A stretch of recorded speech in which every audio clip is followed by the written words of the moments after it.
కథలెన్నో చెప్పారు, కవితల్ని రాశారు, కాలాలు దాటారు, యుద్ధాలు చేశారు. ప్రేమలో తప్పు లేదు, ప్రేమలో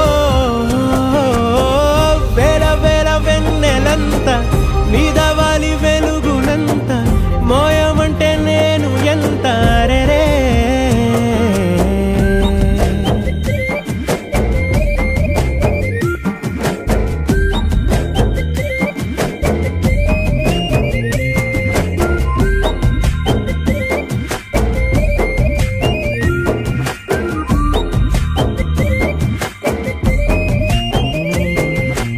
ఆకాశం తాకాలి అని ఉందా, నాతో రా చూపిస్తా